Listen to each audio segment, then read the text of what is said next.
When people don't know what you've been through, they don't understand your praise.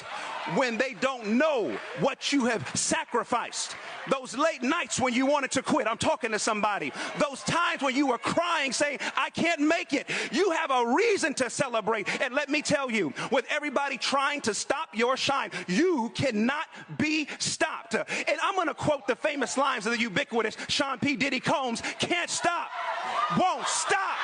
Who am I talking?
Good night, fam. Good night, family. Good night, family. How is everybody doing?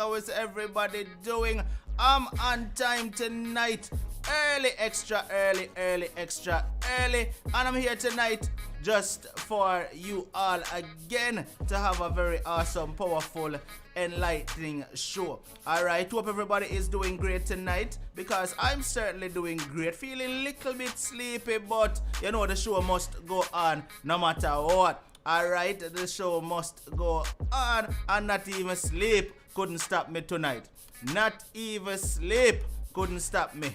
Alright, so as we are here tonight, just make sure to share out the stream, please and thank you. Make sure to share out the stream, please and thank you.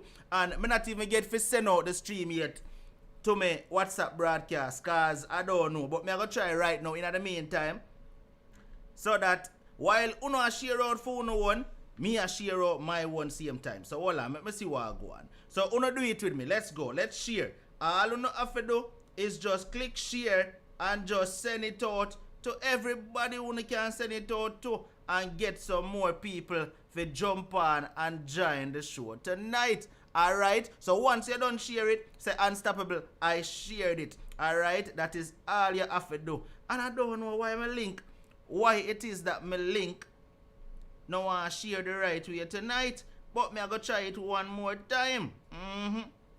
Gonna try it one more time. Yeah, and see if we can get my Unstoppable family back on the show tonight, because you know it go already. Once the show start, me have to send it out to my people them. Alright, let me see if that work. Let me see if that work. Alright. Me know someone on the show already, probably there. And I said, Unstoppable, why you send it to me for again? Me done there, but alright then. The show gone out to the group. Alright, so everybody get it right now. So here we go on. If you don't share it, say I shared it. And if you're there on Facebook, share it to some group, share it to some contact, share it everywhere you can share it, and invite a friend to tonight. Alright, so Jenny say yes, I just shared it. Big up yourself, Jenny. Alright, Roslyn, go on. Blessings to you. Blessings to everybody who is here. So Facebook, who there from Facebook don't share out the show?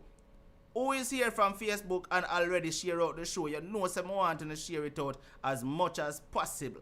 Alright, boy, I don't know. It's like for some reason something will cause an issue in about it now go work tonight. See, it's not going to happen tonight. Alright, so once everybody out here me good and clear right now, we're good to get into the show. So let me jump on over and take a look to see what tonight, like one of them showed it tonight. It sounds like one of them showed it. It says, my mom knew everything her son did, but what she does to me will shock you. Oh my God. Oh my Lord. People, people, you know what? Me not even gonna waste no time. Me just gonna jump right in and get the call up on the program tonight so we can hear what really go down in the saga. Yeah. But before we do that, remember the rules of this platform. You do not disrespect my guest. You do not call her by names outside her name like fool, dummy, jackass, dunce, yamid, nothing of the sort, or else you will be blocked, alright, by my beautiful moderators who you see here in blue tonight. Alright, now you are free to interact in the comment section. You are free to say hi, hello, I'm new. You are free to share your opinion on the topic, but just make sure that you do it in a respectful manner. Alright, so with that said, let's get the guest on tonight's program. Carla, good night. How are you? Good night, Unstoppable. Blessings, and thank you for joining the show with me tonight. You're welcome. Thanks for having me. So, I'm told that you have a experience that you would like to share tonight. What I'm gonna do, I'm gonna give you the platform, so it's your show. So just take over and tell me what go on. And where I feel the need to ask questions, I will jump in and just ask you a question. And 30 minutes within the show, we'll give you a little water break so I can pay the credits and then come right back to you, okay? No problem. Go right ahead. Yeah, good night again, callers.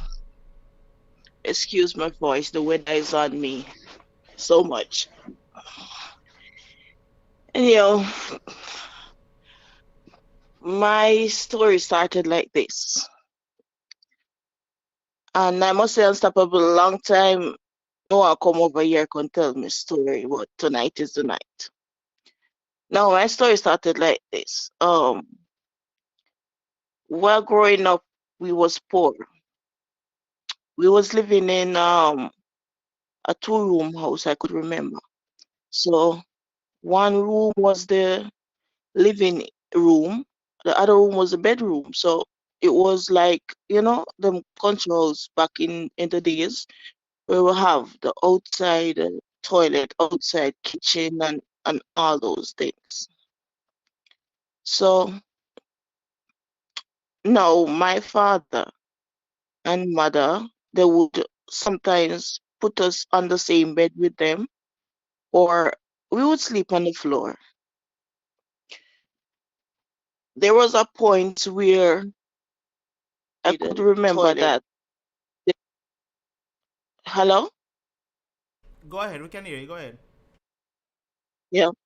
There's a point when I could remember that they could not control themselves, They would do them things in front of us. That is, I could have remember at the time my brother was 5 years older than me, and I was like 4, he was 9, and because I was so young, I did not remember my mother having a belly, but I could have remember sometime along came a sister in the picture. Yeah, I become big sister now because I have a younger sister for join me. So most of the family start increase. So me and my brother would sleep on the floor sometimes, and like when my father is not home, we could have get the chance to sleep on the bed. But that is all about, poverty.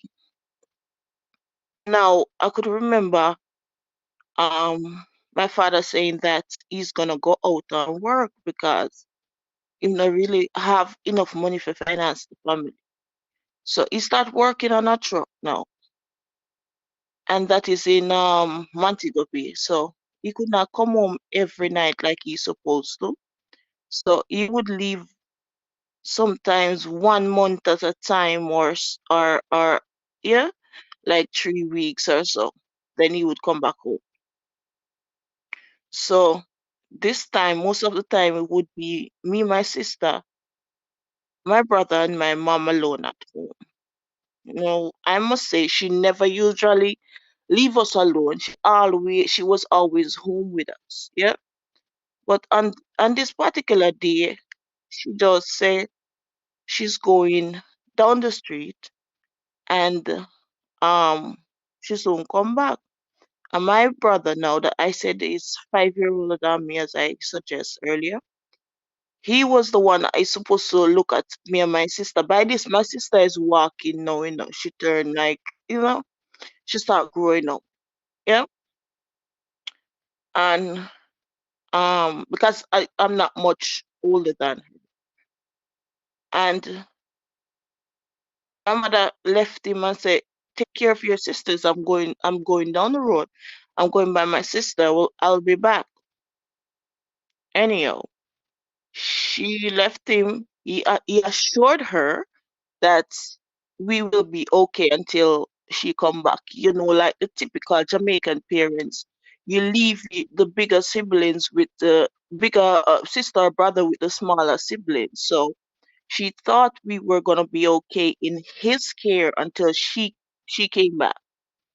But unfortunately, it was not so because this boy, he was a snake on the grass, and he was unruly and naughty. And I would suggest he was small, but he was creepy, very creepy. Um, I could remember we was playing under a tree. I was swinging on the tree, said to me and my sister, come, let's go up. So we walked back up to the house, and when we came inside, there was this um sofa, yeah, settee, and it was them small little ones that made of velvet. We little settee that was like the best thing in the house. And he instructed me to sit on that chair, and there wasn't much space left because it was like a small one person sofa that one person could fit in. And my sister was sitting like on the bar, on one of the bars. So he said, okay, we're going to play a game. I must say to your listeners that this is very disturbing. And he said, we're going to play a game. And I said to him, what game? He said, you're going to say that you're selling fish, and I am going to buy fish from you. Okay. I was thinking, okay, it's going to be okay games, because, yeah, selling fish, that don't sound bad. We're kids.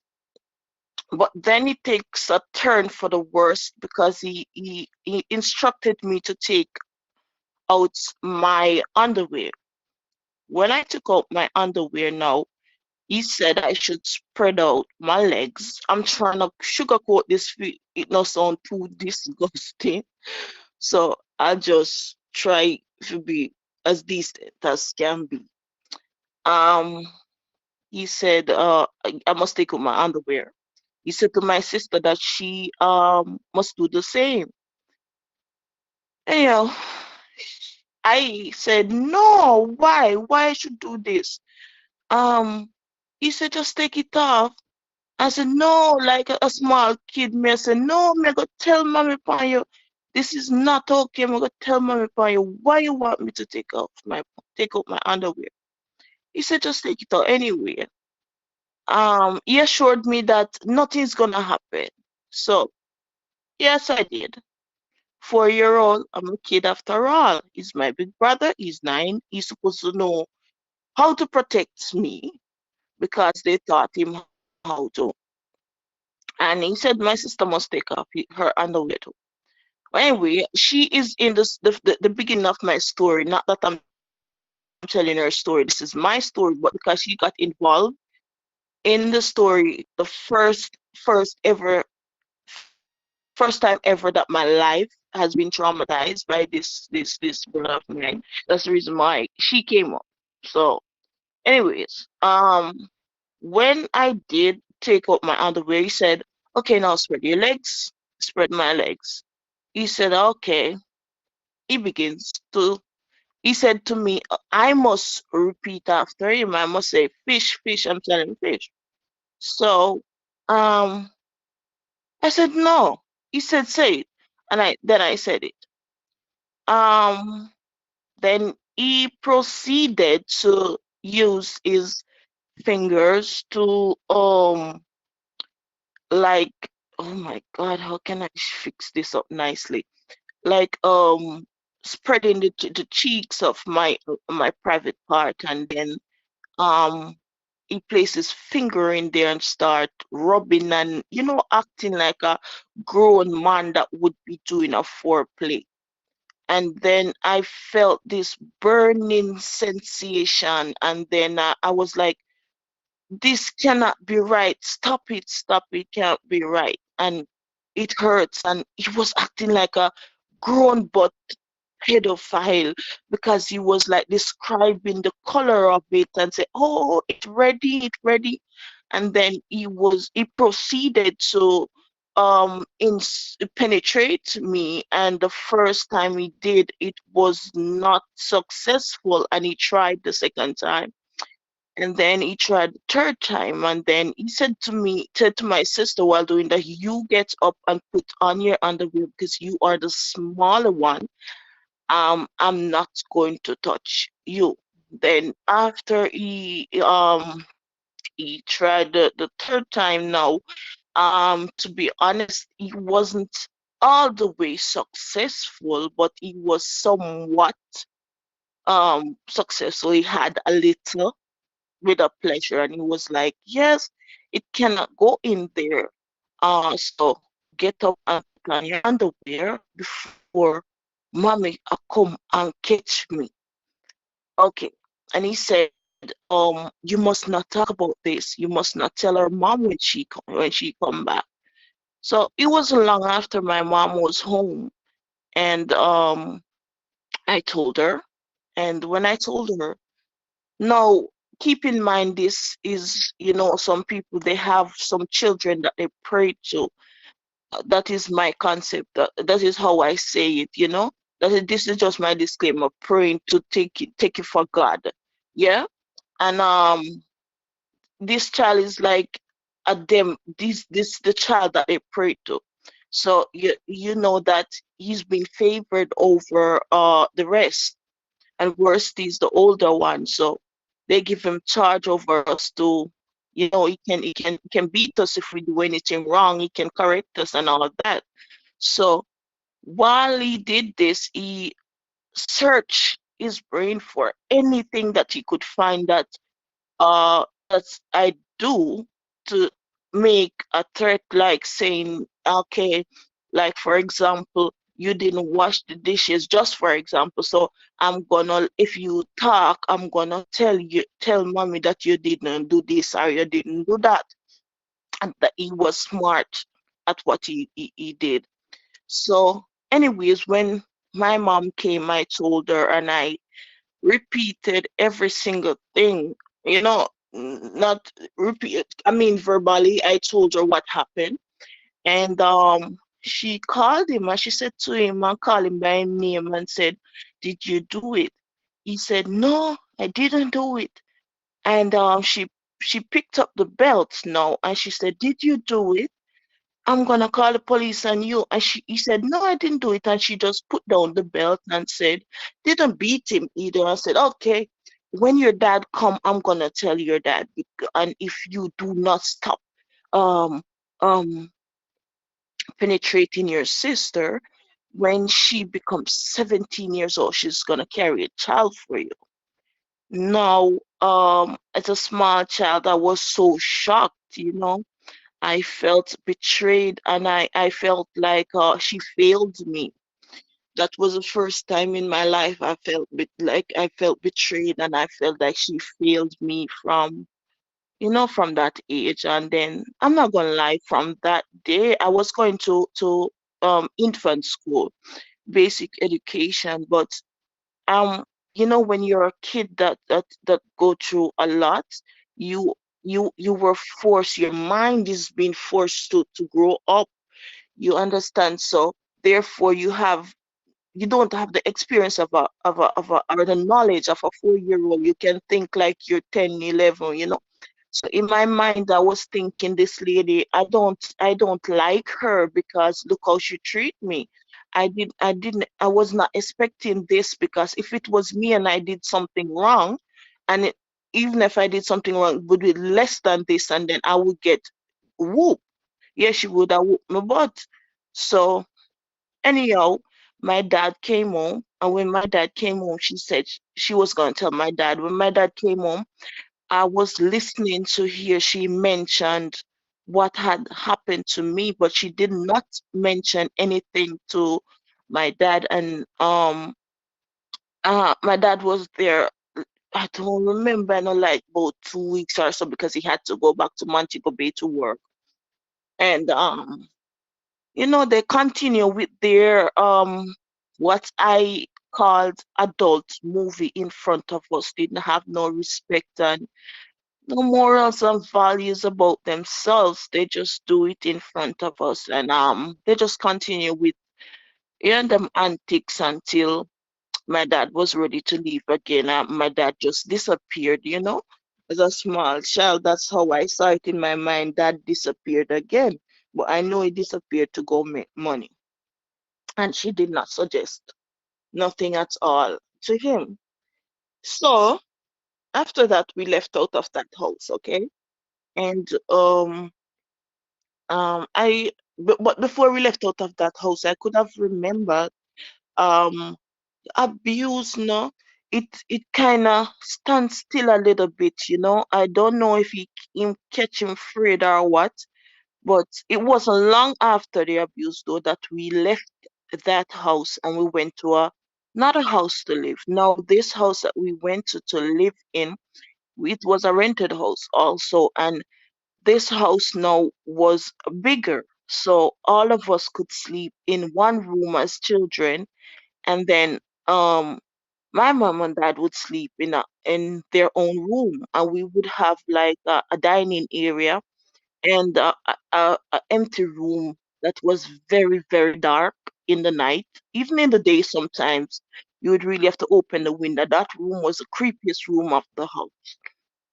And when we went to live in that house, please bear in mind that all of the kids was sleeping together now in one room, and we didn't really have that much money that we could buy beds to say let the females sleep on one bed and then here's our big brother sleep on the other. And as I suggest before, that they have no limits when they are doing their adult things, yeah.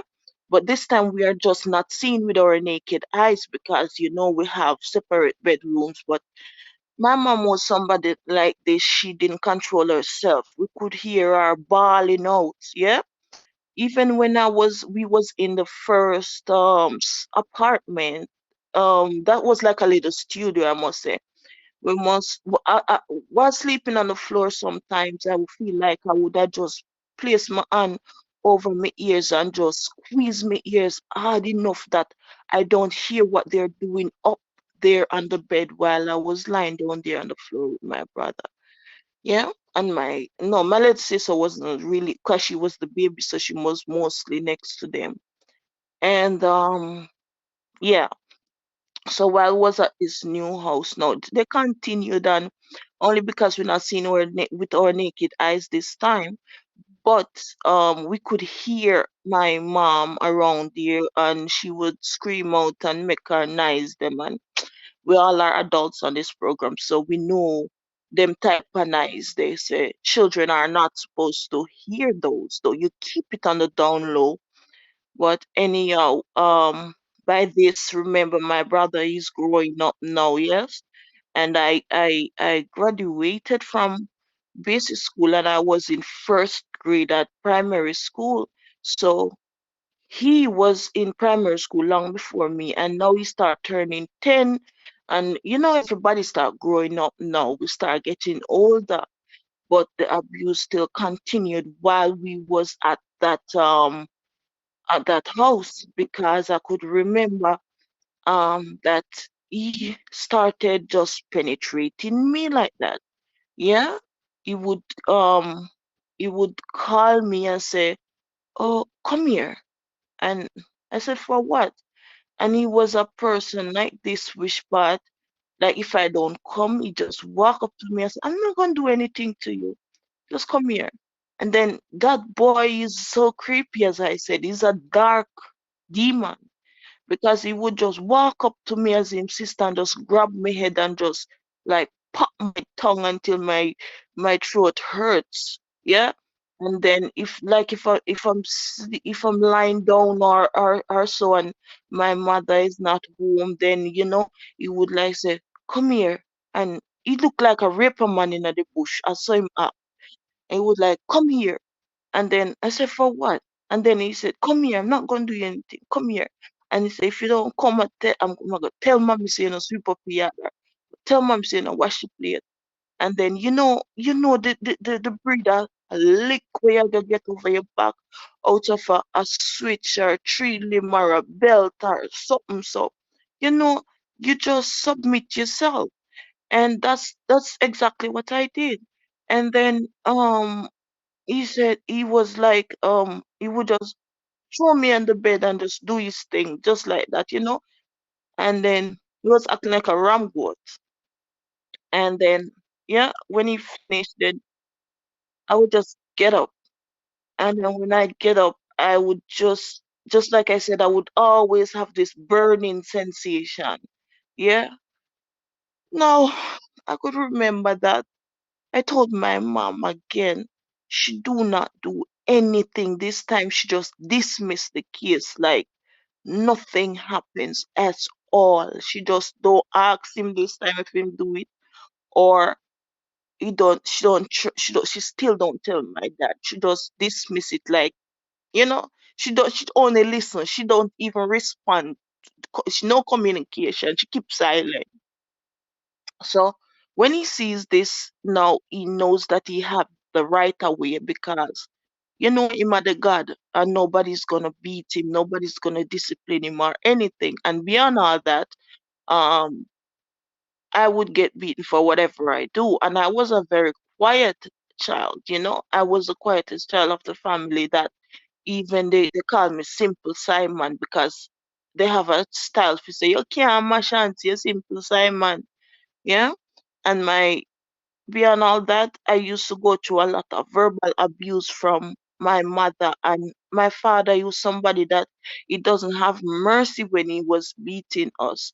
Yeah, he would beat me until my skin bleed, and my mother, she would beat me with anything she find. I remember she beat me one time with, a bush broom that we used to sweep the yard, and there were splinters left inside my hand because it went under my skin. So those are the type of beating that I used to get. They don't discipline children like, call people children and talk to them, and children get beaten but have mercy upon them. They would curse bad word and call me names and till beat me to no limit. Yeah. So all that was weighing down on me too, along with the abuse that my brother was doing. And because I was a simple child, they always say, "Oh, you're retarded, girl, you're retarded." So at the end of the day, I just didn't want to complain anymore because everything that I did, my mom reminded me that I'm retarded. And I said, I'm not gonna tell her because nobody cares and they're gonna call me retarded. And they say me not have no sense and me a simple Simon and the abuse and you know, and okay, so the abuse continue. I was in first grade, it continued, and then I think while I was in grade three or second grade, I think, we moved from that house and we went to a piece of land that we leased. Yeah, my parents leased that land and they built up a little board house. And then here comes the one room again, the one room situation. So we moved and we went up there on that hill to live. Remember, everybody growing up now, I'm in a grade two and he's 5 years older than me. So, so he's growing up and he have more sense than me. And you understand, his knowledge is more advanced than mine. But he was growing into adolescence. So, um, meaning in the meanwhile, while his body was maturing to adolescence, my parents was doing their stuff, and um, we all know that little boys have wet dreams and stuff. So I think his little thing was standing up after the noise, and the blue movie where they might do adult entertainment where we are here and what we had seen. So he took it out on me when they do their thing, and it looked like him turn on. So he turned on me. Anyway, here comes the one room situation again. This time, we could afford to buy more than one bed, put in that one room. Now it was two beds. We wasn't sleeping on the floor this time. So we, my mom, dad would sleep on their bed, and then we would have sleep on our own bed. Yeah, but all of us bundled up like a flock of sheep because more brothers, one more child was added to the family this time. Yeah, before that child was being born at the rental, so we did live, and then we carried that baby to up on a hill where we made the board house. So say it reached now to four children. So they continue, as I said, they don't have no morals, no values, no respect, nothing about themselves. They continue doing their thing. I could have remember they used to tell us to cover on our head, lie down and cover on our head. That's the command of my dad. um Lie down and cover on your head. Don't look over here. And as night come down, as they could pick me, we used to just hear them moaning and groaning over there, and them do the first round in the night, as then God bid them do the first round. And then you we are left sweet them all in the middle of the night.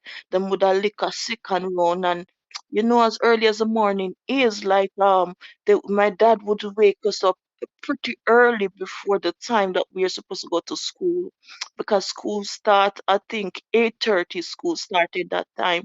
And him make we get up and go outside like about from about in the 5:30 6 o'clock there, in the dawn of the morning. And he would say, not in a nice manner.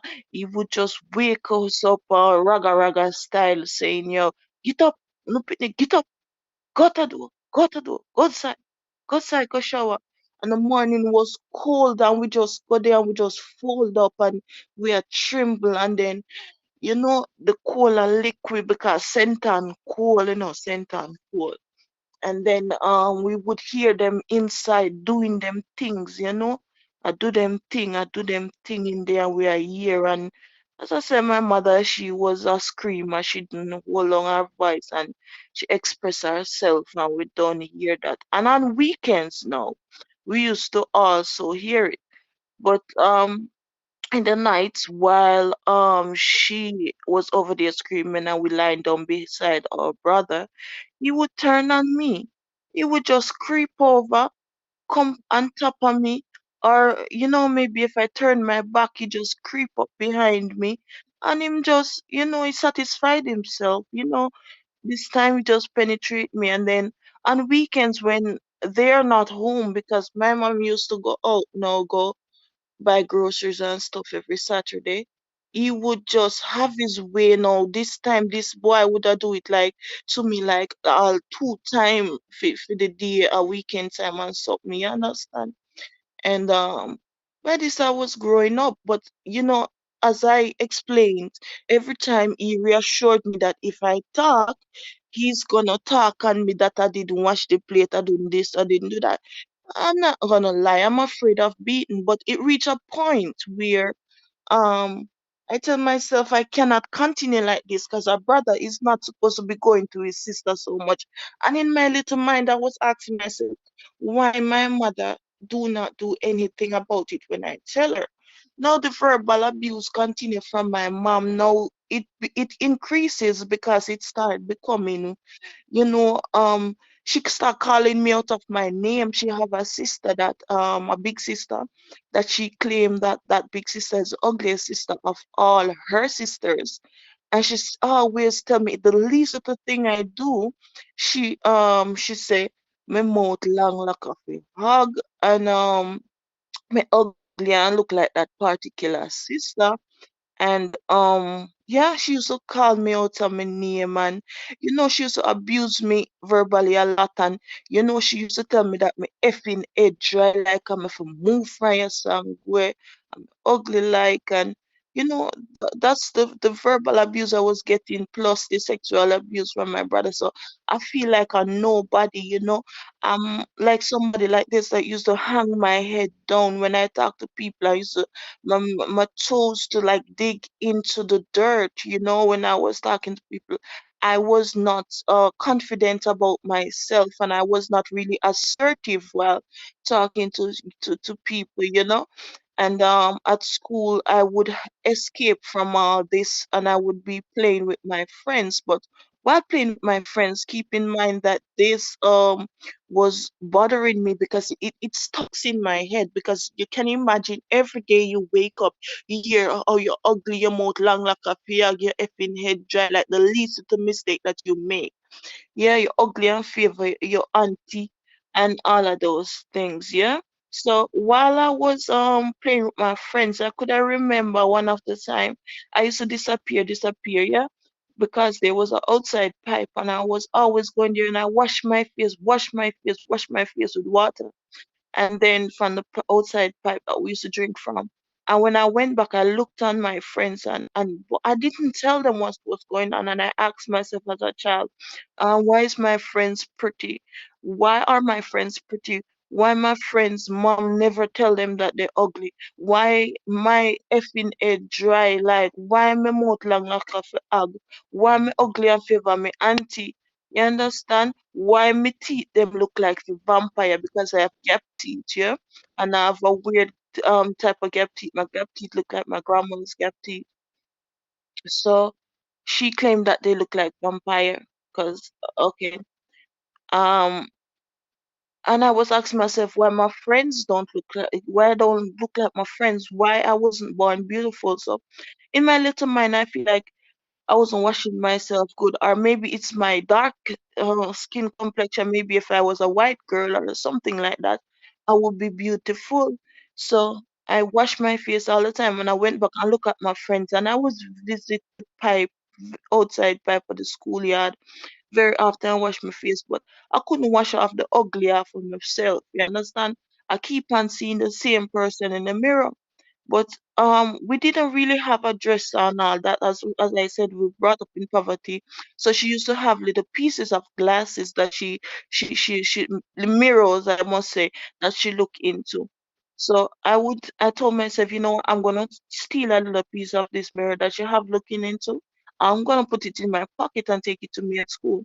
So every time I wash my face, I'll just take a peep in the mirror as if I wash off if it's even 1% of the ugly, and then I'll just compare myself with my friends and see if I look like them. But it doesn't work because every time I look in the mirror, I see me, the same dread, long mouth girl, vampire looking, yeah, and Before you continue, yeah, just let me take the quick break. We're actually 38 minutes, actually 39 minutes in the show now. I didn't even stop the caller because it was just flowing, at the 30-minute mark. But first of all, let me say this to the viewers here. That is the very same way you destroy a child's self-esteem. When you call them names, when you tell them you're worthless like your papa, when you put them down, you destroy every bit of self-esteem that that child has. Right? And that is the problem with some parents who need to stop doing that. Right? Stop put down the children, stop talking to them like they are not human beings. And listening to this young lady right now, I feel hurt inside in every sense of the word. I am hurt, right? It didn't happen to me, but it's like me, I feel her pain. Parents who need to stop doing this thing. And young lady, I must say, I'm sorry you had to endure that. I am 100% sorry you had to endure that. Take a water break and I'll come back to you in a few seconds, okay? okay. I want to say thanks to the persons who are here tonight supporting the stream in whichever way you are doing so. Just by watching, you are supporting the show. Just by sharing the show, you are supporting. And also just by liking the show, you are supporting. In which una always make me una have problems, because right now we have almost 800 people on YouTube and we still under 300 likes. So while I'm doing this right now, let's get the likes up. Please, I'm asking you one more time, just get the likes up. You know, that is how YouTube promotes and recommends the show. If you click the like button, YouTube will recommend it to more persons. So there is no reason for us to have 260 likes when we have almost 800 people listening. I want to say in the meantime, thanks to the persons who have contributed to the show. Merville Mackey, thank you for your PayPal contribution, Merville. That is much appreciated. And over here on YouTube, Super Chat, Rolene, Sheila Rowe, thank you so much. Felicia Golding, thank you. Jenny Unstoppable, thank you so much. Alia Bobby, thank you so much. Shonda Unstoppable, thank you. Joy Blackwood, Audley Hyde, thank you so much. Kerisha McLean, thank you for your super chat contribution. And Sean Castle, thank you for your super chat contribution, my general. Much appreciated. If you would like to contribute to the show, there are many ways to do so, because your contribution keeps this show going. We have super chat, we have PayPal, Cash App, and Zelle, and they are all on the screen below. We have Cash App and super chat. Cash App and Zelle on the screen below. You can contribute if you would like to do so. Alright, we only had 324 likes. Come on. Is it that you don't like the show? Is it that you don't like the show? I want to just that stubborn one. I say, I know I'm not care what Unstoppable I say. I not click no like button. By now, we should have at least had 500 likes on the show already. And there is no reason why I should have to come back every show night and tell you the simple thing to do. Just hit the like button. You know, but let's see if the likes is going to move. I'm not going to hang up the show. Let's just see if you're not going to like the show that much that you can click the like button without me asking. Carla, are you still with us? Yes, I am. All right, you can continue where you left off. Yeah, so where I was, yeah. So I was just asking myself why my friends are not looking like me, yeah. And yeah, I was still seeing the ugly me in the mirror. So I was somebody that was brought up with low self-esteem. And abuse continues with my brother. Remember this time I was just complaining, and you know, I'm complaining. I'm not gonna be honest, I'm not gonna say complaining, because me complain already, complain the second time, then you know it just flight go to one ears, come to the other. And yeah, it continues with the sexual abuse and verbal abuse from my mother. I feel like I was a nobody, and she don't tell my dad about it. She always hide it from my dad. So I always felt betrayed, and I was distant from my mom. We never have a mother and daughter relationship where, you know, little girls needs hugs and need to hear that you can do it and you're beautiful. And you know, the love that I gave, I poured out on my own daughter. That's what I had wanted when I was small. I could have remember one day my cousin came, and they was living next to me, and she had a lot of hair, and she used to find plait hair. So she said, could you help me to take down my braids? And I helped her. I didn't hear my mom said I'm supposed to look for the clothespins because they always fall off the line, under the line, in the grass. So after my cousin went back home, she just become aggressive, and she say, hey girl, you know, you say if you look for the clothespin them and you no look for the clothespin them, when you come big, no man not gonna want you. Man not gonna use you, abuse you, and refuse you because you're so effing ugly. Yeah, and I was in 4th grade at that time. I felt, trust me, that was something that it is better if she had taken something and just break a bone in my body. Because when she told me that it stuck until this blessed day of my life, it's still in my mind. Yeah. So the abuse continues until, yeah, okay. I almost graduate from primary school now. And I'm supposed to go into 7th grade at high school. And then, you know, my regular cycle started coming. And then, you know, that's the time to tell your mom as a female that, listen, the cycle is here. Then She asked me now why your cycle is early. She find it early. Did somebody touch you? So in myself, I was astonished. I was like, wow, this lady is gonna ask me somebody touch me after all this complaint I've been complaining to her that my brother has been abusing me. Then she didn't believe me then all this time. Anyways, she said, really? Really? Then she dismissed it. She didn't ask him anything. She didn't tell my dad, no discipline, nothing at all.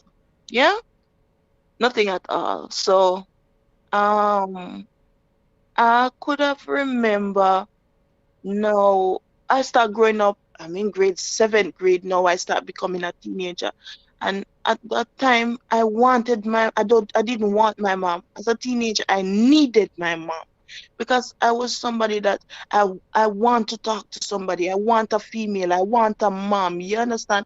I wanna be open. I wanted to say, Mom, a boy at school like me. Although they told me no boyfriend, because boyfriend make you get pregnant, and if they send you to school and you breed, you can't turn in. Yeah, that just how they explained it. You know, to me, they don't sit down and say this or that or there's no what. You understand? If you come in here with no belly, you can't turn in here. Come in and send you to school for take money, you go take your book. Yeah, that's the way they explain to you. That's how they explain it in that matter that you know you go to boyfriend. But anyway, teenage hormones start acting up and all that, and then I went to high school. Now my friend one little boyfriend find me, not me. He was in 11th grade. Yes, he was older than me, but we did not get sexually active. It's just shy and one little boyfriend, and and she break up that relationship. You can't stand with the boy, and I just break it off. Okay, the abuse in when I was in high school, I can't lie, the sexual abuse with my brother, it kind of slowed down, yeah? Because look into it now, he was growing up, yeah, and he knows better. Because as years goes by, we both was growing up, and he become older and older and older. Yeah.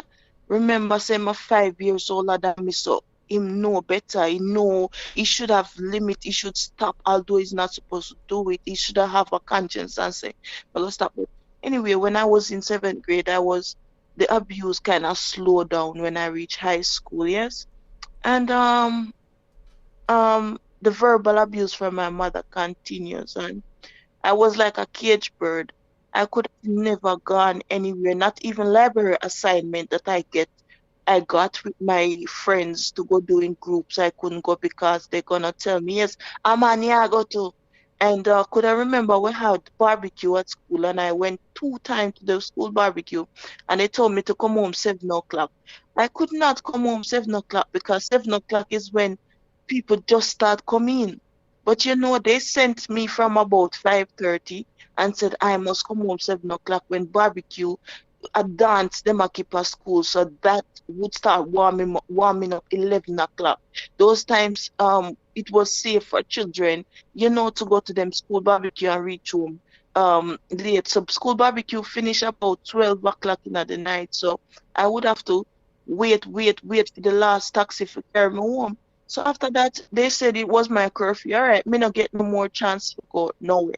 Because I didn't went home 7 o'clock because what they sent we are supposed to hear. Anyways, I didn't get no curfew. They sent me from school to church to home, sexual abuse, verbal abuse. School, church, home, shop. And I was on morning shift, and they was so angry at me. I don't know why.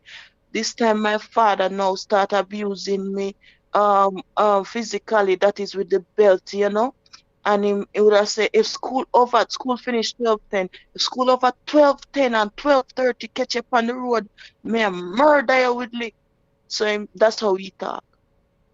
And me have to hurry up and run to a bus stop, and even if them push me like a pig, and me not even get to pull up the taxi for reach round. When me reach home, my mother would have tell him so me come home late, and I beating over my back. So there was a time when me feel like a cage bird. So I used to go to the Seventh-day Adventist church. That's where I was baptized in the Seventh-day Adventist church. So me know say me will get a chance to go to church. So what I would do now is put on my clothes under my church clothes and take off my church clothes and just left that a bush and go check my friend them on weekend and just go out with them all go beach, Puerto Rico beach and all them something and enjoy myself and come back home because I mean honestly speaking, I'm a teenager. Come on, give me some air to breathe. They didn't. Anyways, they found out that I start being rebellious now, and then it leads up to while I was in 8th grade. Yeah, then I have this boyfriend now. This other boyfriend because the first one we broke up because my mom said the relationship couldn't go on. No, we did have some cousins that live across from us that they troublesome because they have it more than us. They feel that they're gods and they're troublesome. They used to trouble me and even come by my school to fight me and all them something. So me have to carry my gang of friend them come, you know, defend me and something for them to fight me. And we have to pass through their yard to reach at the roadside to take taxi. So they used to take set on we a lot. So by this time now, me and this boyfriend we getting in and all that. So I noticed that he and my cousin was talking. Well, he and my cousin was talking. No, I said no, but he's friends with my enemy, so this boy couldn't be a good boy. By this time, my cousin now set up my boyfriend, give him money on Friday evening while I was a Friday evening while I was going home. I passed them in at the bus park. And my cousin told my boyfriend, say, listen, see money here. You know, me paid all I want for battery that girl. Because at this point she was I was like the nice girl over her because she was like, have a bag of man from she was 12-year-old. She do a bash and 12-year-old and something there. And she said she give them money. So she wanted to show that, more than me. So she paid them off. And then my boyfriend said we must come meet him. The Saturday I went to meet him that Saturday. And when I went, it was 3 boys. So this time one of them cut off my pants off of me. But you know what? I was by my best friend first and I helped her to clean the house. So my pants smell like bleach. So I said, can I borrow your pants? She said, okay, but take care of it because it was my favorite jeans. So I went there. Now, all of a sudden, they start forcing themselves on me. So they took out a sharp ratchet knife, and then it's like they deal with me aggressive, cut off my jeans off of me. And then by the time I look and they tear off my blouse, and by the time I look, I saw my cousin run behind the house in a white blouse, and I peep and I watch what happened because she set it up now. And then after she saw what happened, she was very happy about the battery, and she went back home. And then she told my mother, and then my mother said, where were you Saturday? Because I went back home crying now.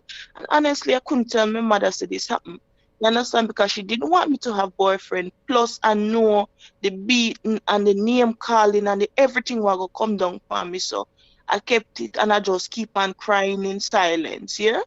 And then eventually my mother get to find out because it was a setup, it was a plan, and my cousin tell my mother. And then my mother took me in front of her and then she confessed everything, and that's how I get to confess to them. So my mother said she's gonna take these boys to court. So my dad said, no, you're not gonna take the boys to court because I want dirty, nasty girl this. As she carry herself but give the boy them never get no money if you do nothing. But at that time I didn't know that they get paid. It is since I grew up and I said everything that is bothering me in my life, I need closure for it. I met one of them on Facebook, and a particular person that knows that person on Facebook. I confronted them through Messenger, and confession was made that is my cousin paid them off to do it. Yeah?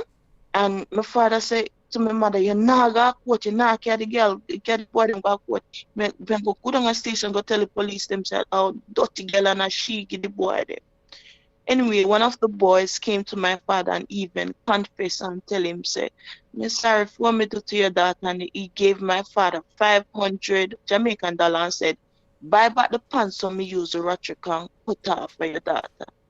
And guess what? My father took the money and he went to a restaurant and he sit down and eat a two meat lunch and didn't give the money. And then the court, no, we never care. My mother never end up carrying them out court because, you know, after my father fight and I go on, and the way my father did a move aggressive one at the time, one woman did cuss me and tell me, say, your father F you know, because the way he was watching me and sending people watch me and I walk tell everybody say me have man.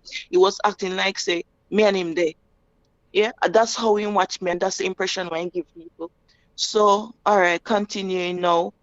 After that, you know, that was just another tragedy in my life. So I reach a point now which part mother and father used to fight and the sexual abuse or me go through and all of them something there. So after 8th grade, me tell myself, say, you know what, me done with you, so me no want to live here so no more. Me want my freedom. Me go. I don't see no life here, so me no want to live with my parents no more. Me put on my uniform, everything after the summer holiday day. Me said to myself, so me not going back to school. But you see, in the summer holiday, I used to just leave and go out and get my freedom and come back in. So I could I remember one Sunday, yeah, when I went out and I came back in, me hide in the bushes, and then my dad was there. Me know my father beat me because I could I remember me go to my friend yard and I overstayed with her because she was like my savior.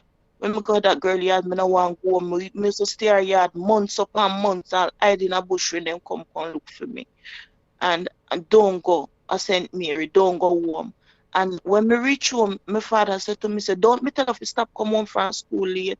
And me tell her, say, the man did have one piece of car tire was when him cut, you know, off him car.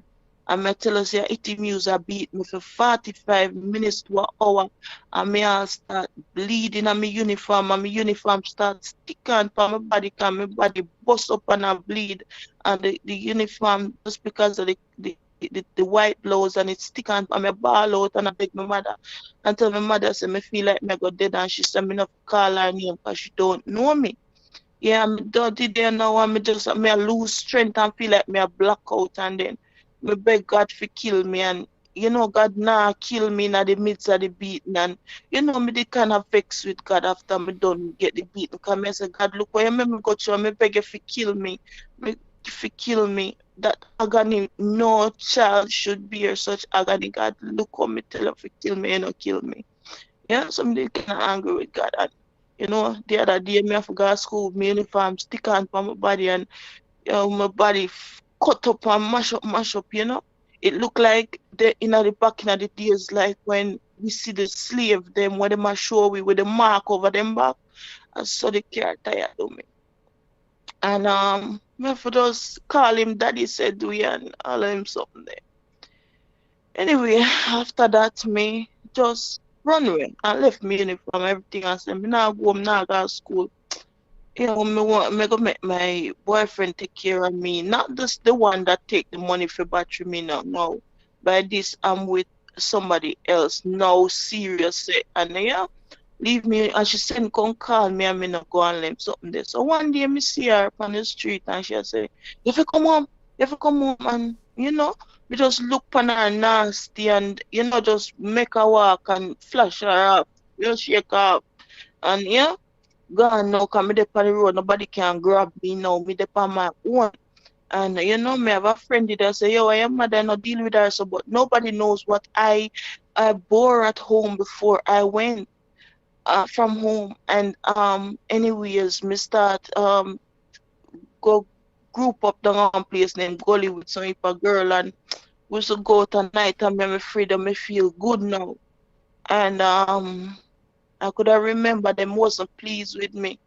And my father now on Saturday, him grab me. And when him grab me, him take me out of one bus. Because me know him a walk me down. Because him used to walk and watch me, you know. He used to walk and watch me. But, you know, let me go back to where I was gonna tell you guys. So anyway, this Sunday when me came home now, me in at the bush, and when me in at the bush, them hear something rattling at the bush. So me say, yo, me know the beat what my daddy go give me. So me just go on and just give up myself. My mother called me now and say, come on, go inside, come on, go inside. She lock off the light, and when she lock off the light, she lock the door. She say, yeah, take man and me I go search you now, you're not virgin. So me I said to myself, say, you're a wicked woman, cause you don't know what my brother do to me. You can talk about take man and I'm a virgin, and you don't know what my brother do to me. Eh? You don't know what my brother do to me. Alright. But I don't know what my brother do to me, yeah? But this time I have boyfriend and she lock off the light. So me say, if you go search as a big woman, why you not just look because you're sexual active and you have 6 pitney. So you must can't just look with your 2 eye. Then by this she called me daddy and me did feel say the door locked, but the door never locked. The door shut. My daddy just bust the door and come in. And it was in the dust, yeah. So it wasn't that dark. And she said to my father, so my father for come, yeah, using finger. Yeah, how can I put this nicely? My father for come fondle me with him finger, like insert him finger up in my private to see if I'm a virgin. And my father just push her away and like him and I say, you know, if assure her like I've got this.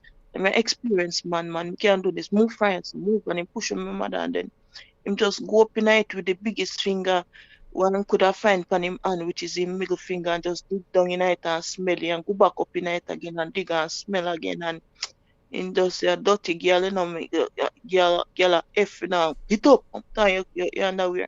I feel so betrayed now. Me say, oh God, which I didn't. This is my mom. Why did she let my dad do that? And she know what I've gone through with my brother already. Yeah, she know what I've gone through with my brother already. And then yeah, me just after that, me just run with my yard and I left uniform and everything. So they wasn't pleased that I ran away from home and them. My father walked me down as me say one Saturday and grab me and drape me up in my pants like a prisoner. And I chuck me and carry me go down a station and tell the police them say me a dirty girl.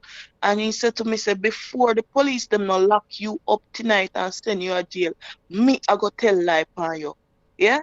Before they not lock you up tonight, I go tell lie on you. So I'm going to station and tell the police them say me a cocaine and me a take coke.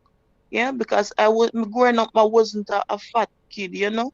Me did mag and you don't know I'm on my own, so life never did 100. I was like a street kid. And so me couldn't have much flesh for my body either. But you know, them camera got discover be a lock up now. And I said to the police, say, yo, mo want go doctor, camera got doctor, check me, take a blood test, do a test for me. Police them not take no talk from me. It's like, you know, them not take no talk. Them must say, oh, your father say, you dirty girl, lock you up. And by this time, these were male police. And them came and them just dash me in a jail. And me did it 2 weeks in a jail. And after me no see nobody while me in a jail and them after that them one of the police officer even come there in the night like you know him want start with the molestation a beg kiss and all of that and something. And you know they just abuse upon abuse and then them ship me off to one place up a Falmouth which part of girls home. And up there me stay and when me stay up there now me no see nobody and me dream one night. I could remember me up there. Excuse me. And one girl come in. But me never used to deal with the girl and one go up there because see and then so me I go on like me nice every day me get up and read Bible. And when me did that on the street I go on like me a bad girl if me name know God and then grab me Bible from me and thief out all me ear all and you know then treat me like a real prisoner. You know? And me never seen everybody mother come look for them and care have Sunday dinner. So me never see nobody can close no Sunday dinner, nothing come. Yeah. Me was being dumped. Yeah. Never get a visit. And then After that, a girl come in, and when the girl come in, she come from Montego Bay, and me say to her, say, you know what, me go run way, yeah? Me go run way, but in the night, me get a vision from God. God show me, say, two of the girl them, me stand up at the grill, and one of them use one piece of board and kind of lick me in the mid with the one, and one of them take out one knife and stab me in my throat. And in my dream say me have a out of body experience, like my spirit come out of my body and I stand up and watch my dead body did it. And like the girl them must say to one another, say push the little pocket knife in her throat, cause the girl a gap, the girl not dead good, me could make sure say dead. So when me dream that vision, God give me that vision, it's like he did two plane, yeah, man. I'm get up in my mind, me say to the new girl, say, yo, we are running with today now, today me. And when we are come out in the morning, cause we have to wake up early, it's like the same thing what happened in my dream start play out in front of me. The girl grab a piece of a board, and push her hand to the grill to grab me and draw me up to her. But me remember say my dream say the girl I got stab me in my dream. And me see she have the little black pocket knife, same like how God showed me in my dream. And me say she give me a ratty lick out of the board. And me say me nah fight back in okay girl have the knife, and me nah make the second portion of the dream play out. So me run for my life and jump the fence and tell the girl to come. We jump and we hide in a one bush, and when we hide in the bush now, the rest of kids them run go tell police, say yo, run go tell police, not police, but the damn mothers and so. Say, look here, no man. The girl run we gone, me I tell her, say, it's like God did it by my side because then come with a dog for hunt we.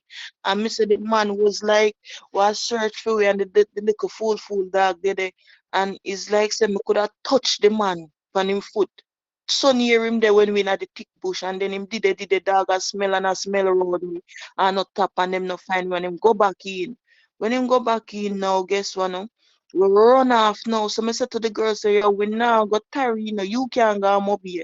But we hitch the first bus to center and she come with me, and we see police a circle around, and them are going like it's a big thing happen, like a penitentiary we escape from, like a gun people. And then me and her reach a Brownstone Center, and then she asked me, say, how she can go up and Moby and me. Me tell her, go on up safe and put her on a bus and send her on. And we did a link up. She called me and tell me, say, me reach up safe though, girl. And me say, thank you, God. And she said, me come back on my boyfriend here, but we did lose link with that girl then. Anyway, after that, my life continue. Remember, say, me I grew up here now, me I reach 16, 17 and so. And, me could I remember say me used to go Ochi, yeah, me used to frequent Ochi with the girl them. And me still frequent Ochi with the girl them now. Yeah, me go up and come down, and after that me see my mother, and she come around, she start talk to me and say, yo, come back on me, come back round, yeah. So me kinda grown her yard, and I have this boyfriend what did do construction work at Ochi. He used to take care of me and send me a cosmetology school too. And I could have remember one day my mother said to me, say me fi go on a doctor because she don't understand how me look so fat and round my waist. So me say, yo, me go to doctor, and the doctor tell me say me pregnant. So at the end of the day, me never did know because me young, and we all know that when we young, them something can break, and you enjoy your life, you go out and you party, you do this, and you don't know what go on. So that was a mistake, child. So when my sister call her and say, yo, say such and such pregnant. She say, you can't come back on me yard. Anyway, I go back round there, and it's like me at Bill now because me don't know if the baby daddy him get frightened or what, but he come like say him missing. So this lady now, she start cuss me every day, and me see she go around and one corner, go pull up some bush now and boil that with the root pan it, and she say, yo, drink that. She cuss me, me say the woman stress me. Every day she cuss me drinking. Me say, no, I don't believe in abortion or killing a child because God does not condone with them thing. You understand? In spite of me having my own way, I was a backslider, but me still have God in mind because me baptized in a Seventh-day Adventist church. Anyway, one day she come and she said, today you have to drink it. And she said, go get one cup of the book. I mean, me taste and nah, like me drink like 1, 2, 3 spoonful, And she said, me I gotta work and me come back, me no want to see you pregnant. Anyway, by this belly that grow and belly that look big. Me as a little child now feel say she young, you know. This time me about 19 now. Me feel say she go guide me now through this. She left me for me once and me call her at work and me said to her, say me no feel good and my water break. So I feel the water gushing down my legs.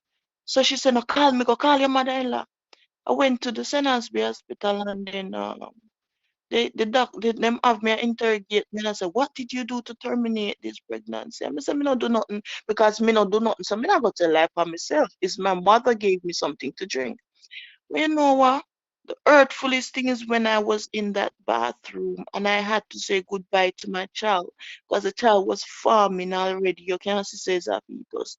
And at the same time, them are gonna lock me up and go to prison. I mean, no, say me can't talk, me no fuck my mouth. And yo, me have to just get rid of it and get rid of the child without the doctor before the doctor them call police for me. And yo, it hurts deep inside that. I couldn't forgive myself for years. Yeah, because I tell myself, so how can I look at my first child go down like that? So it aunt me. And she came to the hospital and then they asked her, say, who is you to this young lady? She said, what first thing she said, me a caretaker. Then she said, them start treat her rough. She said, no, me auntie. Them say, what your name? She not give them her right name. She give name Susan Brown, and then she each a taxi and run left me in the interrogation room because she know say she just afraid say me go taxi and she do it and them lock her up. So she just and after them have rush me have put me under anesthesia and put me in an induced coma and God knows what happened after that. I can't tell you, but I mean, know after the induced, cause me did a bleed too much. It's like me don't know if me have internal bleeding or what, but they had to induce me in a coma. And anyway, I get fixed up and they have to put on a drip on me and something and save my life and thing. And yeah, me go back home and yeah, that is a next betrayal for her. So anyways, now yeah, that affect me for years upon years, affect me all my fertility system and thing. So I was looking forward for her to follow me to fertility clinic and you know, Kamali, she cuss me and all, I tell me one time me a barren and blah blah blah and thing. And she know what she cause. Anyway, me get a bus for going on for go abroad and you know me come back. I the same brother too. But molest me did lend me some money. And me go and me come back and when me come back now, me start life and me start look better and you know me find a husband and start do good with my life now and you know me start work and me pay back in money and thing. So when I went back to Jamaica the second time, we did have to fix some papers, yeah. I'm a good on pregnant this time because you know I got on pregnant this time and it's like she never like it. No, she start post me and stress me out and think.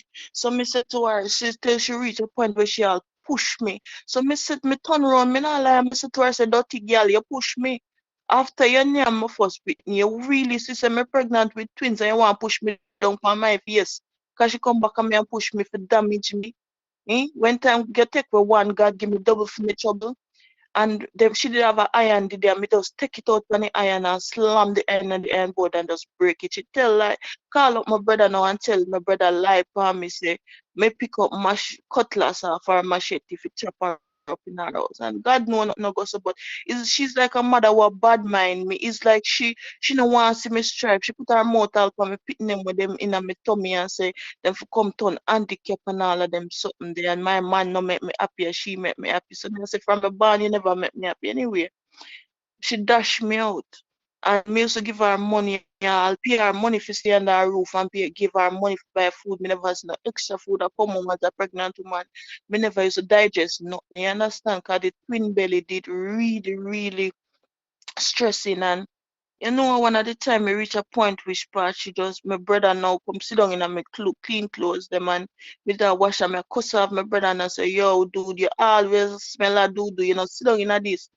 And her God picked me one her God that so she come and she start the argument with me and she dash out every single thing out of the house and Me nah nothing for eat and me homeless on the street with my belly and you know me have to sleep a little oros. You know the little oros which part you can rent and go do your thing because me couldn't go in a hotel because me shame because remember me a belly and couldn't call my husband a foreign and tell my husband what because me shame like dog. So the little money now me have to use it for sleep in a cheap motel them, you know? Cheap motel them because you know if you rent the whole warehouse motel them then cheaper. Until the money I run out and that done, I mean I really have much and me I say yo if anything happen to me, me have to save a little thing to go hospital and me could remember me have a good friend who have a cook shop in there, so me used to base at daytime and him say, lie down man, me make one little bed today and but I no bed him knock up some board and thing. I used to kind of rest myself today, understand? And then I have a next brother where they live at Canada and me I tell him the situation and I say, yo, one up on my friend and when me go up there now, I don't know why, but them get to find out say me come from foreign. So I could remember one day God is by my side, me feel sick with the twin belly there. And me say me sick till me nearly dead because the stress down for me everything and me have no strength left and me can't walk, me I walk on stick now. And the belly a draw me down everything and me say me could have haul myself from for the hill. Me say me have to walk 1 hour for the hill before me reach a road. And when me reach a road, me have still walk like 10 minutes to reach the bus stop. And me say when me left, it's like me did have some money and I got I say, can you want me to get vex money with you? And I carry the get vex money with me. Say me I go hospital and yo, me I tell you say that the house when me left and come back after because me did get admitted in a hospital, you know, because I couldn't keep anything down. I used to vomit, yeah.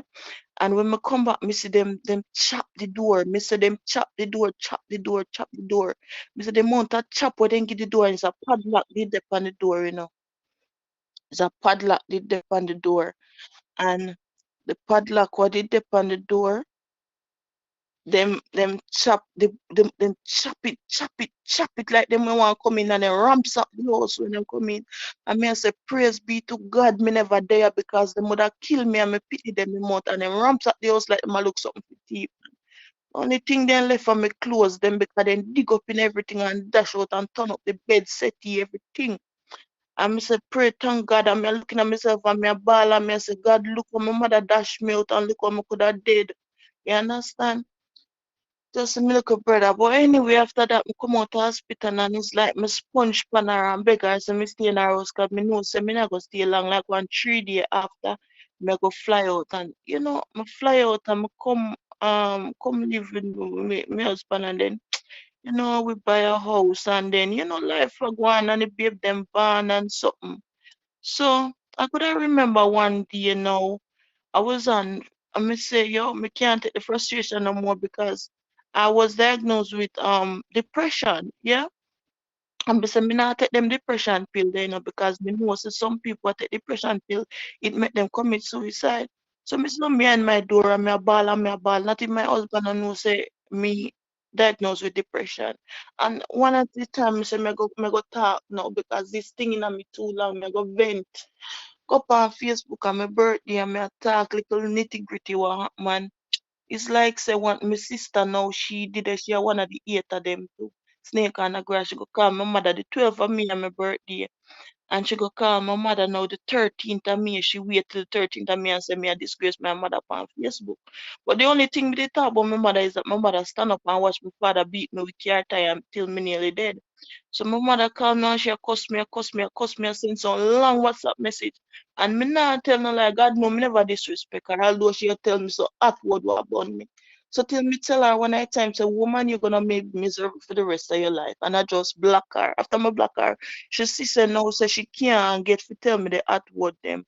So she call up my brother. When she call up my brother, she tell my brother no, say me disgrace her on Facebook. So my big brother said to me, say, yo, you disgrace me, what happened? What happened? Cause mommy say disgrace her on Facebook. So me start running when I most way and I say, yo, why you come over here with your stress for? If somebody tell you say me go on Facebook, live go disgrace them. Why them not just fuck out the video in front of you and show you evidence? She said she not show, mommy said she not show me no video. Me for ask you for it. So me say, then you know she say a lie, she tell for me if she can't present evidence. So me say me can't send Facebook live to WhatsApp can give you if you say you don't have no Facebook page because you forget your password. I send him to various people that was on my Facebook page that me and them are a friend what is connected to him. And Mr. Tim say, yo, make them people they show you if you think I lie. Yo, the youths are you for show me and everybody she set up everybody for me now. So me say, oh no, now walk for me no more. Now me find my strength. Because me have to come out of depression and if me no come out, if me no talk or no vent, me never come out of depression. And you don't, yeah. And me run him with the most, you know. So him get angry for me and he move from the point that I disgrace him mother to, yo, if you ever go up on Facebook talk anything about me, walk on water and come a Holland come kill you, you know, girl. And yo, me sue you, you know. So therefore him start catching afraid now and say, yo, it look like say she attack now, she find her strength and me afraid say she got to me molest her. So yo, me said to myself, say, I must deal with no case. Have this phone, call my daddy now, an extra phone, friend him up and, you know, my friend up my daddy and tape him, I ask him, say, what make him do it, and him confess pan tape, and, you know, may not have a platform like that, so me did call a particular channel on YouTube, and me say, yo, put this channel, make everybody hear this. Anyway, when that happened now, after that now, I have a little brother where yo me and him used to move good. So me send it go give him. Him start cuss me now and say yo him a go kill me and him a go pick up my finger nail them and me go dead like dog and him a go 6 feet deep and then threat my life and make me turn refugee. Which part me they can me can't go to Jamaica because them serious him kill me. Me catch him to pan tape and put him out there too. You understand? To make everybody know, say, if anything happen to me, and them kill me. You understand what I say? So, them, you know, me put them out there. So, them eat me like poison. You understand? Free. And them say the past is the past. Get over the past. You're living in the past. And, you know, them run me with the most way and threaten to kill me and call me dirty girl. And the whole family now go make up a new Facebook page and then call Jamaica Vibes Clan and them go over there, them disgrace me. Them talk about how under me stink and me whole big and not no left for them not talk. My man no want me and me a dirty girl and the mean my man inbox I tell my husband so me used to sell my body and me a dirty girl and you know all of them so man me wake up all the morning time because me block them, you know, and them get a next phone number. A Jamaica next chip and wake up a morning time and see all my sisters send me some dirty text and bring up allegation about me, what me do for what me not do. And you know, so me block them so how you know them just give me more than what me can bear and yeah. So it lead on the molestation. It everybody I carry guts for me and I carry feelings because them claim say me should have never put it out there because me disgrace the family and the past is the past and me should have shut my mouth and attack and right and Let me now ask you. it's like that. Let me Mm-hmm. ask you. Do you have those recordings easily accessible right now on your phone on WhatsApp? No, you know, me not really have it. But if you want do a part two, me release them and make you hear them. I would have do the part two and make you hear them because me not have them with me right now. And if me go on my phone, you go get cut off. You understand? Because it not go happen. So come go in a gallery and them something there. You understand? So It not go play. I mean, you have So the voice notes on your phone, right? yeah, man, me save them, man. Me never dash with them because them their evidence, you know. All right. Cause my brother in the JDF, yeah, he is a JDF officer, and the other one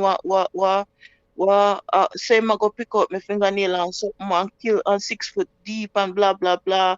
Him there Jamaica go college, so if there is anything that happened to me, I saved it that people know say are them. I may have to provide evidence to the police. All right. I won't get disconnected. Don't press the hang up button. Just press the home button and go back to And home. stop Mm-hmm.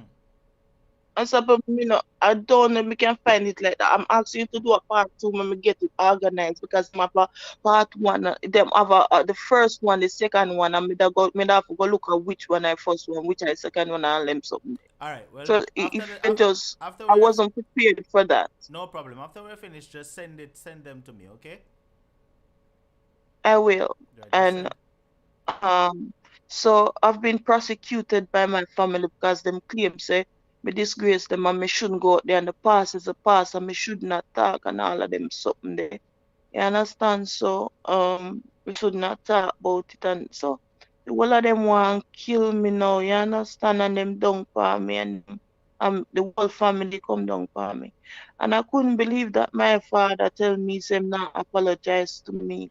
Yeah, and I could not believe that one mother could have treat them daughter so let me go tell you say yo your son do the even though my brother didn't even look for me and say, my sister, me sorry. You get me? But you know, I have a beautiful husband and two children that loves me world without end.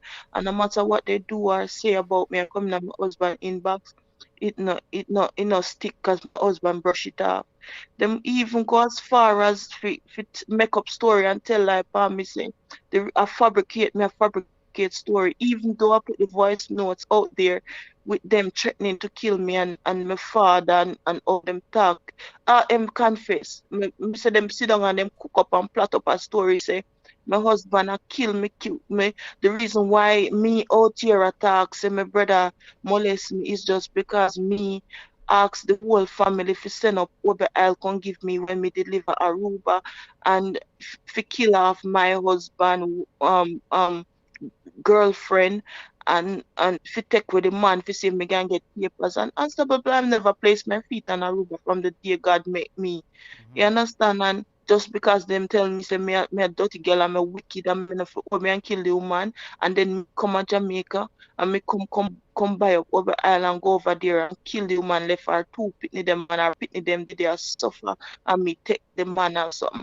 Which me and my husband we just 1 year apart and we still young, we in our early 30s. So you don't know. So we meet from we are young 19 and 20-year old. So we part two kids and Wobians in the community. You understand? Because after me when me 19, me migrate to Curacao meeting.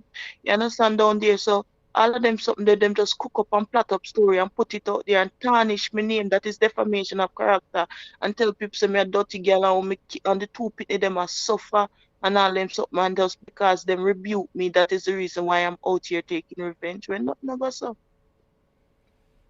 Yeah. You told So your husband your situation in full detail.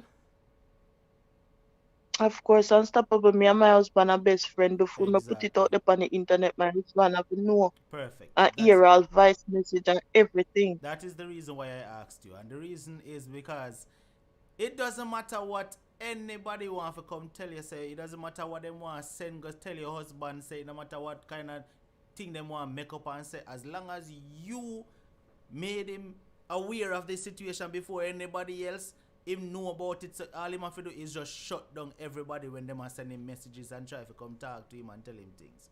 You understand? And as long Yeah, as your but husband is in your corner mm, supporting you, listen me. Forget about them people. Now, the next thing is, while we're wrapping up, before I open the phone lines, this is what I want to ask you. In the meantime, viewers, the phone line is open. 876-420-3368. You can call in right now. But did you ever send these voice recordings to the police, though, so that they have it on record to know that, hey, I was threatened by these people? you know, so me call the JDF and the JDF, them send me a station. So me say me not there Jamaica, so me can't go a police station. I call the police station and I tell them that I even have evidence. And the police, them kinda, them say me, them can't help me, them can't do nothing for me. All right. So, Them all right. sorry. Me fi go on up a camp. Me call back up a camp for the JDF camp and all of them something there. Them keep on a spin me round and dismiss me. That So is that I don't is know what that to is do. actually not true. The JD them can't tell us if we go upper camp. That is not true, right? No, Because that's the police tell me that, right, not the not the JCF say that, I not the JDF. understand that, and that's what I'm saying. If you contact the police shouldn't tell you if you go up at JDF. That doesn't even make an ounce of sense, right? Now, I Well, understand that you're not in Jamaica, so what you should do is contact the JCF on Instagram. They are very active on Instagram. They respond, right? yeah. So contact them on Instagram and explain your situation in detail to them and send them the recording. Send them all the voice notes that you have and explain to them the situation, right? And they will respond to you. You know, I've had contact with them back and forth on Instagram, and they do respond. All right, so contact them on Instagram and let me know what happens. And if you don't get a response, let me know and I'll try and reach out to them. Okay? I will, unstoppable. Thank you very much. All right, hold the Because line I for me. was trying to let them help me out. Because me not be a refugee. Maybe a bit them for know Jamaica. All right, Sean, what going, brother? All right, brother. Me go stay a little bit longer. Me need at least 4 or 5 minutes, brother. Cause me have some things I really need to say. Caller, good night. Good Um, night, sir. going to say some people don't deserve to be parents. That's some people are just there just to be there. They don't deserve to be parents. So with all that And you've been through, and you were not, because I'm waiting to hear when you say you're gonna tell your father, and your father do something, and when your mother didn't tell him, and then he heard, and his reaction, that's not a father, you know. So the but question you I have know for you. what? I told my daddy one time when I confessed to him and him run me with some of move from here and stop the life and him boy can not go so. And he would have never even cover with me with a sheet at night time because I'm gonna Oh, tell lie on him too. So he wasn't oh, better than my mom. no, not at all. And do you currently do any kind of counseling for that situation that you've been through? I've never went to counseling for it, trust me, because I'm a person like this. Me like for go up on my knee and deal with my God first, and then when my daddy Jesus tell me where to go after that, I'll do it. You Okay. know, like just run into anything like that. I want God to give me the right decision to make. Because I know every counselor, sometimes you just go, especially where I live, them just sit down Mm, and I nod them head and I look pay and collect them money, and at the end of the day you do not get your money's worth. okay. Um, so the situation now, your mother, your Mm-hmm. brother, your mother, your brothers, and your father. Do you currently And communicate with them? and sisters. Oh Are they no, oh no. Cut are they cut and clear. Them the crosses out of my life long time. everybody cut? Okay, so I heard you said that you put out the voice note, so it's out there. With the JCF, Yeah, if you can get um I'm gonna add, if you can get a lawyer and kind of ask him or her, explain the situation maybe in an email, and see where you stand at, just to have a lawyer on, and then them can, if it reaches the point where you need to push it, they'll, what I mean, just kind of email them, because they respond to you. Because I think the first consultation is usually free. So just ask, maybe send them an email, and see where you're at legally, if you can still pursue legal action, which I still think that there's no statute of limitation on rape. I don't think so. So if it's a case where the JCF is slow, you can contact a lawyer, and you have evidence because you have the voice notes, and that's not. yeah. And then if I'm glad that you were able to cut them. Your husband is in your corner, and he knows. So all the people that are trying to put him against you, he's just shielding them off, which is good. So I'm glad he's in your corner, and I'm glad he's by your side and everything. So you have that support system right there. So you have to give thanks for that Yeah. as well. And also, no look don't look down in Jamaica right now. Just don't even, yes, your kids want to know. 'Cause you can go to Jamaica, because them can't stop you. You can go on the North Coast. You just don't go in that area. You see what I'm saying? You can go and Mm. mix with the tourists them, and still enjoy yourself. You don't have to go where you used to live. You can go on the North Coast, but I wouldn't advertise when I'm going, or any kind of social media. You go, you and No, your but family. people know people and all of them something there. And you know what I'm afraid of? I'm just afraid because I don't have a YouTube channel, but I'm very popular on Facebook. So enough Jamaican people connect to me, all of them something there. So me not really want go and then words, they're gonna recognize me really Okay, quickly. So me no want okay, words in the street say, she there and that somebody say it and then it reach news fly past and then down at the north coast like Ochiris or so they know me understand because me used to frequent down there so too. okay. Well, just leave it alone for now. Jamaica not going anywhere. The hotels and all will be there forever. So leave it alone for now until things get better, right? So you can go other places and stuff. and stuff. But Me nah I'm really rush, happy man. to get out of that, and you move on. I'm gonna say you're not losing an ounce of sleep for those people. So just leave them and listen. Don't even not even just cut everything, which you say you did. No, they even better look back over this. So concentrate upon your husband and your family. Them over there so can stay. Thank Your you very father, much. brother, Thank you sister, they very can much. stay. You understand? Because they were not there when they were supposed to be. So when you're doing better now, they don't Yeah, need to be there. All right, that's all right. true. Thank So you have a good very night. much. All right, Sean. Respect. Blessings, my brother. Same to you, too. Thanks. Cool.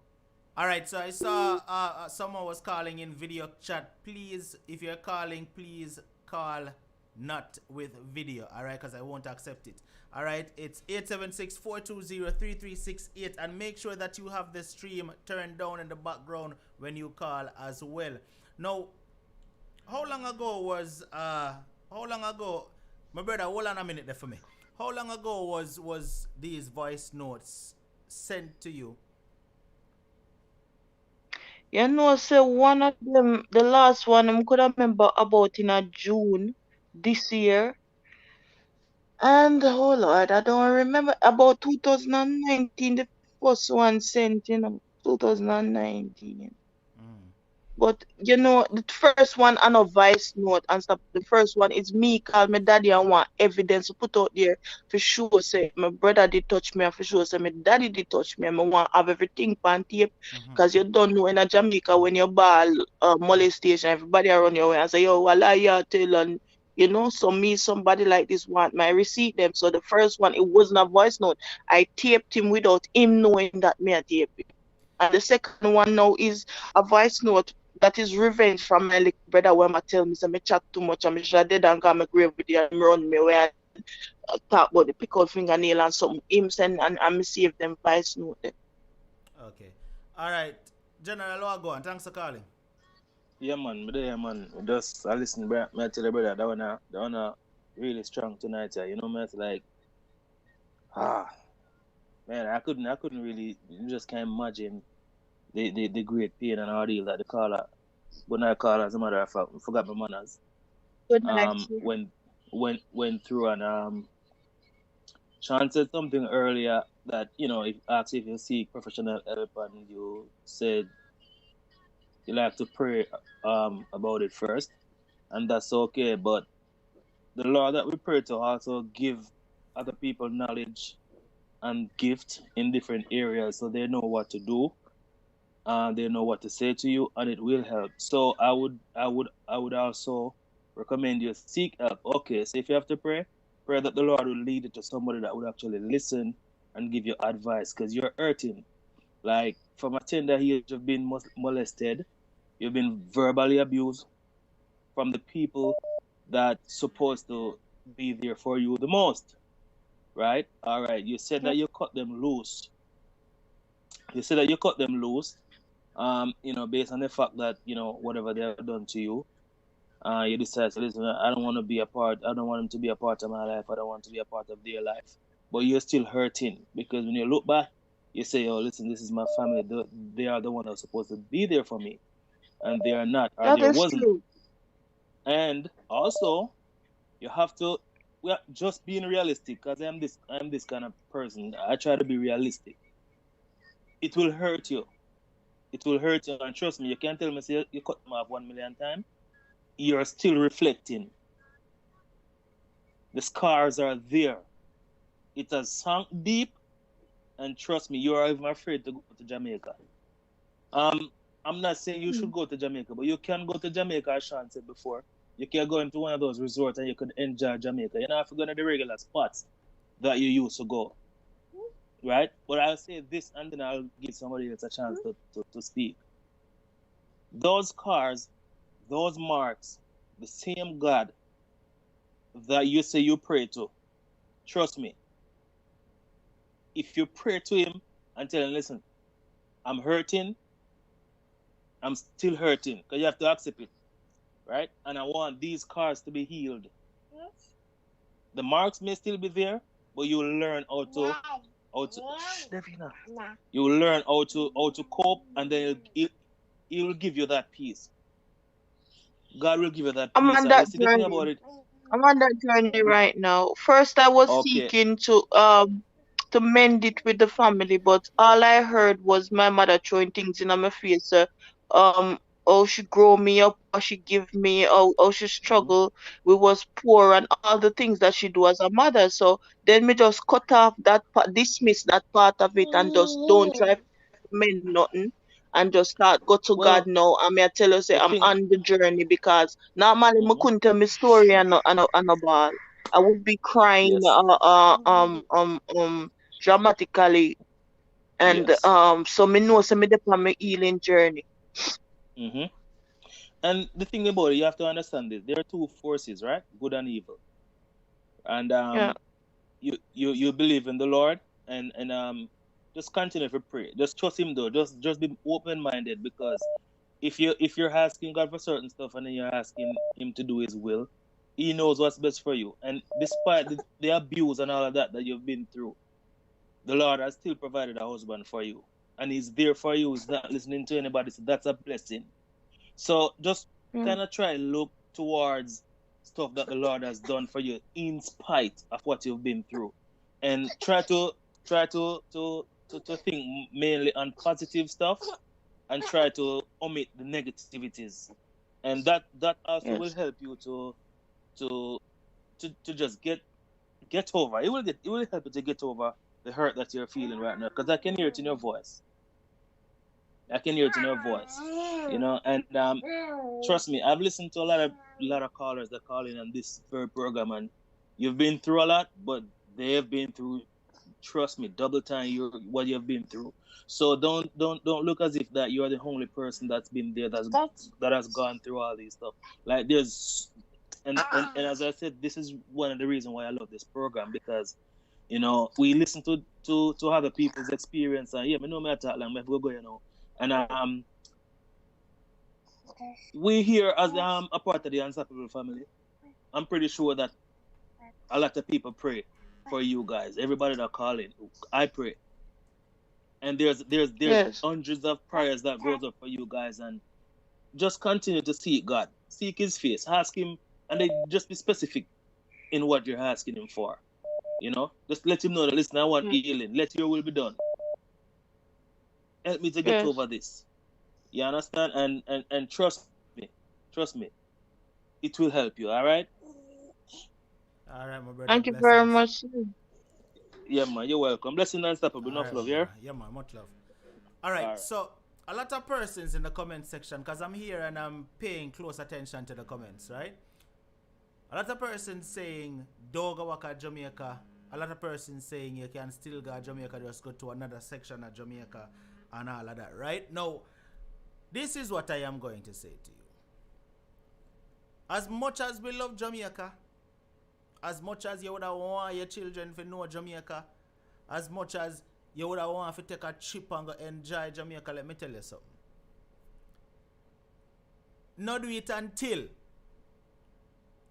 you feel like this definitely done with.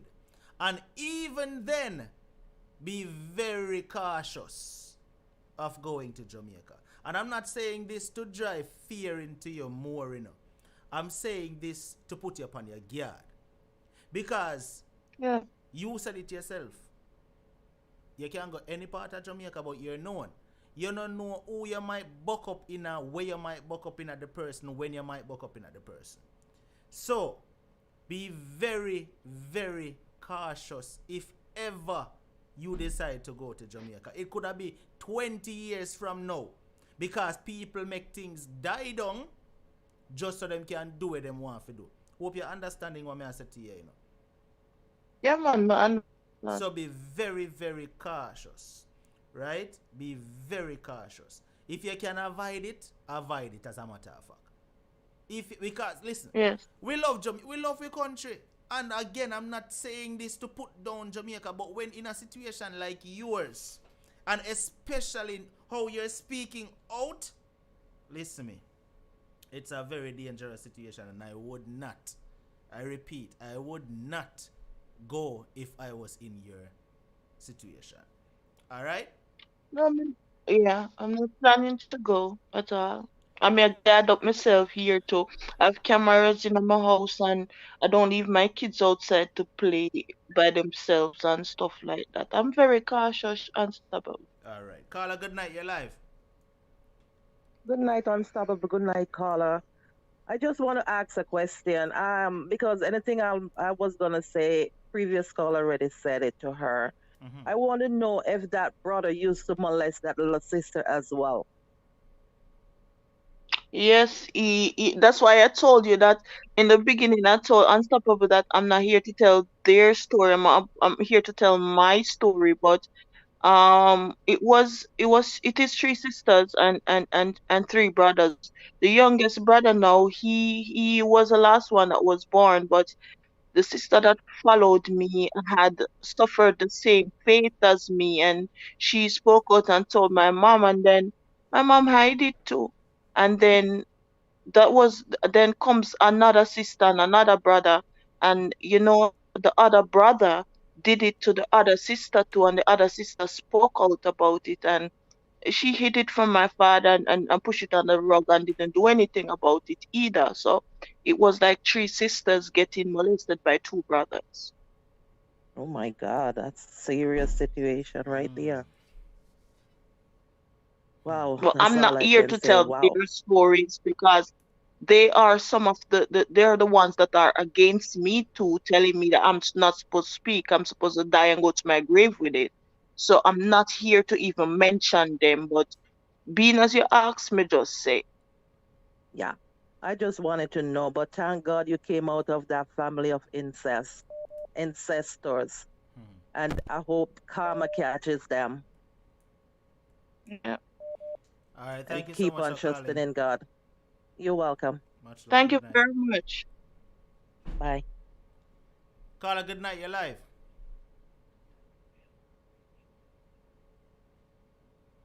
Hello, you're live.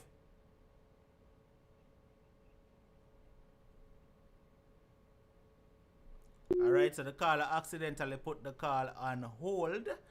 All right. So if that person wants to call back, I guess they will. So listen, I'm going to say this once again. You know, caller, to you. We won't mention where you are, but wherever you're there, I'm going to say Tira. Tande. Alright? Tan where you're That there. is exactly what I'm doing. And visit other countries around the world. We have a whole heap of other countries you can visit. Visit them. And just leave Jamaica alone for a while.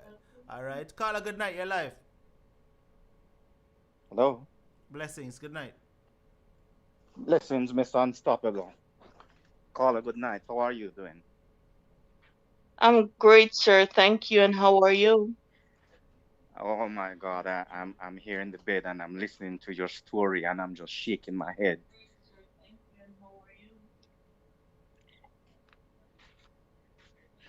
Yeah. Yeah. Um, the good thing from your story is how you overcame. You know, to see somebody pass through all of what you passed through. Number one, you did not give up. You know, and Mm. and and I'm sure that there are other people right now going through the same thing that you're going. Thank you for giving them a voice and to show them that no matter what, you can overcome. Yes. I I too I'm really really proud of you. And we should take that, for somebody who has gone through the trauma and all of that, but yet still, you've migrated, you made a life, and to God be the glory. Just continue to lift him up, and we hear your story. I can tell you that some of these stories we hear, we bleed with you. We feel it in the depth of our soul. We feel it too. Share your story, sister, and be a voice for some other people that are going through the same thing. All right. God bless Yes. you. All the best, and keep the faith. And listen, you serve an amazing God, and He's gonna do much more for you. He took you from this situation, and He might go heal you. You we Based on what you have said, it's like you know your God. So I don't need have to tell you nothing else. Just continue to pray and Mhm. lift him up, and as a matter of fact, not only lift up your family, the whole of them that have done you wrong, lift them up in prayer too. You know, you It's remember very Joseph? hard, but it's very hard, but I do it sometimes. Trust me. L- I'm learning to Listen, do that. I'm learning to lift take away them the up. bitterness and trade the bitterness for prayer. Although it's Yeah, hard, man. but I'm coming. I'm coming on. I'm coming on. Yes. Joseph went through worse. Listen, you got God can bring the situation right around that. Look, go back to the story of Joseph. Go back to the story of Joseph. You have to lift them up in prayer. Every time you go down on your knee for yourself, go down in prayer. God is gonna turn around the situation so that you might you'd be surprised one day to see what God is gonna do and bring back the situation 360. You know. But I believe like I that. said, we bleed for you, and just continue to share your story, and make sure that your kids don't pass through not even half of what you pass through. All right? Oh no! Wow. Yeah. No man, never. Sister, I guard my keep kids more than a pit bull. okay. Keep on keeping on, and share your story to other people, and be set up a little because I'm sure that there's a lot of Jamaicans that are going through that have gone through this and that are still going through it. I think this is something that sweep under the rug a little bit, but it's more popular than what we know. You know, it is more Yes, popular. yes. Yeah. So just hang in there, and continue to give God the glory, and unstoppable. Blessings, Thank my you very much boys. for taking my call, man. Yeah, man. Take it Thank you for easy. calling. All right. All right, caller. God bless. Thanks. All right. So the last question I have for you, Keisha wants to know: do you have any knowledge? Keisha says to ask you this question: whether or not your mother ever experienced any kind of molestation in her life that you're aware of. Well, to be honest, I heard she talking about a story one at the time where her adopted father, because her mom treated her the same way she treated me. She don't have a relationship with her mom, and she have an adopted mom. And I heard she talk a little situation, but she didn't get deep that her adopted father had like pulled down her clothes till her ankle, and then her adopted mother came into the room and catch him and then woke her up, but she didn't get deep into it to confirm anything. Mm. Explains a lot. Doesn't justify it, but explains a lot. Carl, I want to say thank you very much for sharing your experience with us tonight. And I'm going to say, please continue to stay strong. I'm not going to tell you to be strong because I can hear that you're a very strong woman. What I'm going to tell you Yeah, thank to you. continue being strong. Because listen, this is not an easy thing for one to have to go through in their life and still going through it right now in adulthood. Because even though you might cut them off, this thing is still plaguing you, right? It is still Yes, it's plaguing you, heart-wrenching. but still continue to be strong, continue to be a powerful woman, and continue to be a better mother to your kids than your mother were to you, you know. And with a Yep. husband that is supportive and will love you the way that you deserve to be loved, I'm quite sure you will be okay. All right, but Thank you very much. That is my aim. I'm going to end by reminding you again: if you can, avoid Jamaica, right? If you Well, insist, if you unstoppable. insist to go, no make nobody know. Just go. Yeah, your family are enjoying yourself and left again. All right. I'll give you the last word before we say goodnight. Go ahead. Uh, Now, my last word is to every victim that is out there that has gone through sexual abuse, and I'm also talking to the parents. Let me address the parents first. Never ever sweep anything under the rug when your children come and talk to you about something, attend to your children, have a relationship with your children, not only your girls, but your boys also. And parents, please, especially Jamaican parents, please do not think that your presence in the house, you come home to your children after your 9 to 5, and because you go out there and also hard, and maybe you wash dirty clothes or sell bag juice and also hard to take care of those kids. Those are the lives that you choose to bring on earth. So you are obligated to take care of that life that you bring on earth. That is not all. That does not make children happy. Children need emotional attachment and attention and one-on-one conversation and a relationship, mother and daughter, father and daughter relationship. And beating a child and abusing a child verbally does not correct that child and make that child a better child. It forced that child out of the home and make that child worst. Instead of calling your child's name, try to replace all those names that you're calling your child out of their name with blessings like you're going to make it. You make mistakes because you're going to be stronger and stuff like that. And to the children who has gone through abuse, let nobody tell you that if you speak it's disgrace. Let nobody tell you that you're supposed to go to your grave with your hurt. As long as you find yourself in a position where you can speak, where your life is not in danger, put it out there, because there's not plenty that go through it good like me or others out there. There are children that is gone to their grave through suicide, that was going through this and could not take it anymore. Do not let them shut you up. Speak it out. Get rid of it. Empty yourself. Thank you, Unstoppable. That right there was very powerful, and I couldn't say it any better. Thank you very much once again for sharing your experience with us. And please remember, reach out to me tomorrow with those recordings because I definitely have to put them out. So reach out to me with those recordings so that I can share it with the viewers who haven't heard it as yet, okay? I will, Unstoppable. Thank you very much, and thank you for having me, and God bless you. And let me just tell you something. I think God chose you, Unstoppable, and you're on a mission. And I don't think you start fulfilling your mission the right way yet. God's gonna take you to higher heights. You God have greater things for you, Unstoppable. There's a mark upon you, and you're here to be the voice of the voiceless.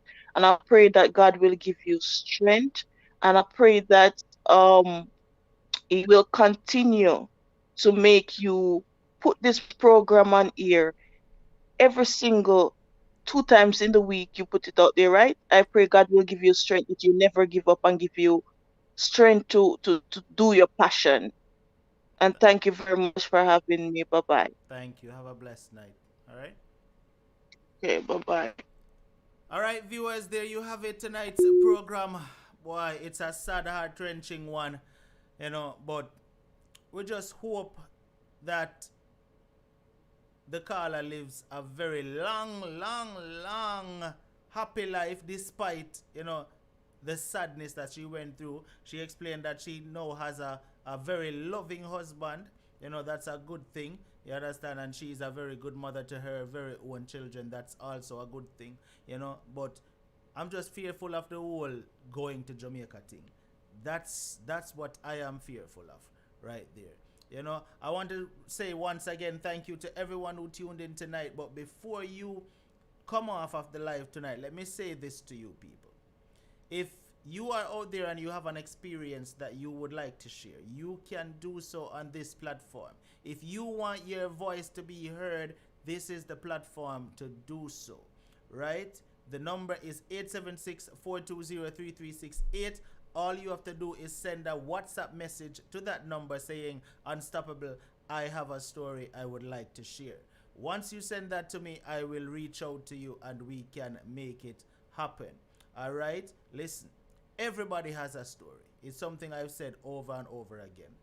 Our experiences may not be the same, but some of us try to hold things inside and bottle it inside and bottle it up, and it fuels hate. When you bottle up things inside, it fuels hate, it fuels hurt, right? It fuels anger. Sometimes it helps to just let it out. Sometimes it helps to just talk. So if you would like a listening ear, reach out to 876-420-3368 and release the burden. Release the burden off of your chest. You will never be judged or ridiculed or disrespected or, called names on this platform. Never. Because we not allow it. We not tolerate it. Thank you to everyone that has contributed to the show tonight. Alright, I saw something coming on PayPal. Let me go over real quick and go look. Sylvia B, thank you so much for your PayPal contribution. It is much appreciated, Silva. Alright, and Merville Mackey, thank you for your PayPal contribution as well. Alright, Maxine Sanders blessed the show with a Cash App contribution. Thank you so much, Maxine. Alright, and the super chatters over here on YouTube tonight who came in with super chat with sis Sean Castle, bless up yourself. Alright, Kerisha McLean, Audley Hyde, Joy Blackwood, Shonda Unstoppable, Alia Bobby, Jenny Unstoppable, Felicia Golding, Sheila Rowe, Keisha Highly blessed. Thank you so much for blessing up the show tonight. Alright, listen, if you have not connected with me on Instagram as yet either, you need to go over to Instagram. It's Unstoppable TV. Just look for my logo, because you have some imitation people who try imitate the brand. But look for my logo, Unstoppable TV. Follow me over there. Alright, now I'm going to say this once again, even though the caller said it and I said it before as well. Worthless parents, parents when don't know how to be parents, stop putting down on your children.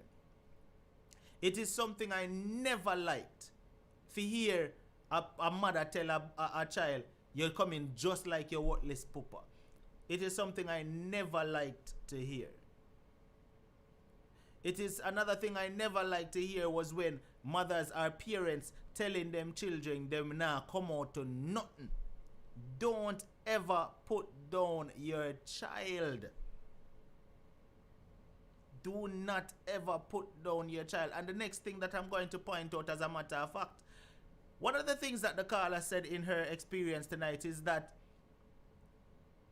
them could have see every time mommy and daddy are mesh.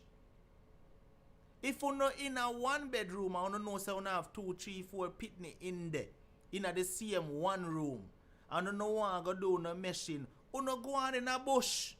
Or wait until the pitney them gone to school and you have no time for do what you want for do on your own. But as long as, because when you think the pitney them asleep, them not asleep, them there and I listen everything we are going, and in some cases probably a peep and I watch everything we are going. That is just carelessness. That is just carelessness. So if you live in a one room and you know your kids are around, wait till them gone to school. And if you no can't do that, you no just go some boom and go in a bush and go do what you want to do and come back and keep the innocence of the child. Preserve the innocence of this child. That is just slackness when parents do that. So any of you here who do that right now, tap it. Stop it. Alright? Alright, I want to say thank you to the people them who go over and also supported the Unstoppable merch store. Big up on yourself, you know, because I have some real people who there who actually wants to support this cause, right? Where you support the show in every way. You go over to the merch store, you get to Unstoppable shirts, you get to Unstoppable hoodies, you get to Unstoppable pants and Unstoppable hats and stuff like that. Thank you so much to everybody who is actually supporting the merch store. Now, I'm sitting here all night and I am upset. To be honest, I am upset. And the reason why I'm upset is this. For the past 2 or 3 shows, I literally stopped the caller in the middle of the show and did not move until you people here on YouTube actually hit the like button. And it is not something I am going to do anymore. Because I honestly don't think that I should have to beg people who claim they like this show to actually give it a thumbs up.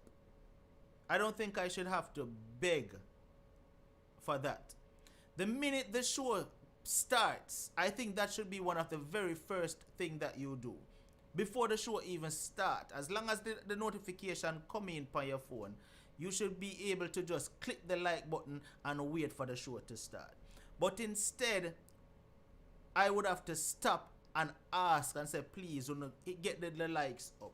And I think that right there is belittling the show, to be honest. And I'm not going to do it anymore.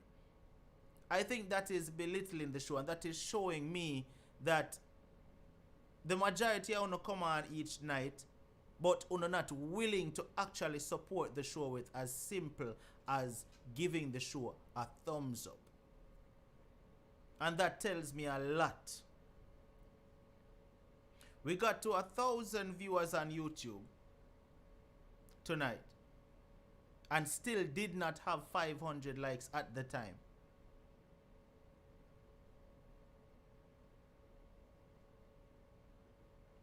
And that is telling me a lot.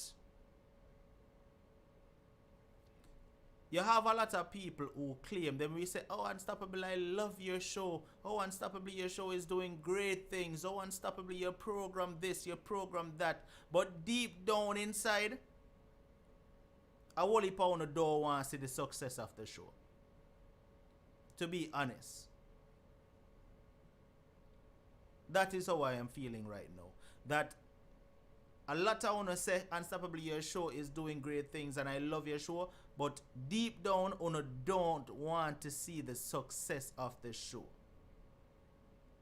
Because if as simple as just giving it a thumbs up and you refuse to do so, what else am I supposed to think?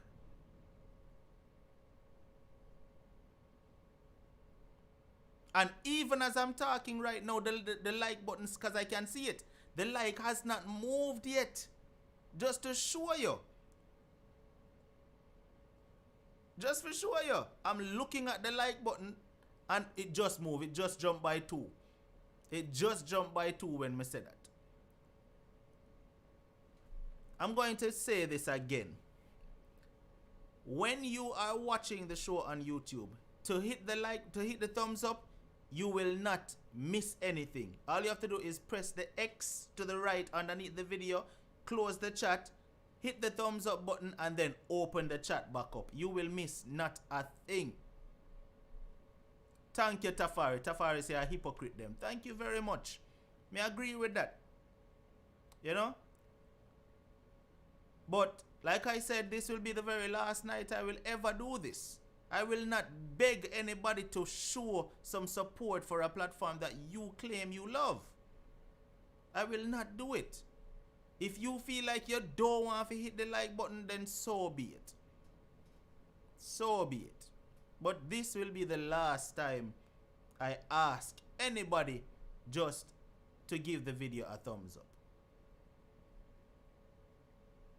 Alright? Cool. Unstoppable family, loyal Unstoppable family, thank you all for actually being loyal and actually really genuinely liking the show. I will see you all on Wednesday, yeah. Thank you.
Feed the music, feed the music, feed the music, feed the music, feed the music, feed the music, feed the music, feed the music, feed the music, feed the music, feed the music, feed the music,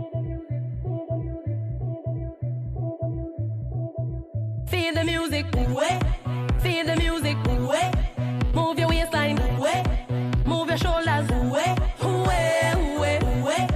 feed the music, move your waistline, move your shoulders, This music got me feeling like them way up high, sipping martinis and blue slushes with umbrellas up high. I like dancing, you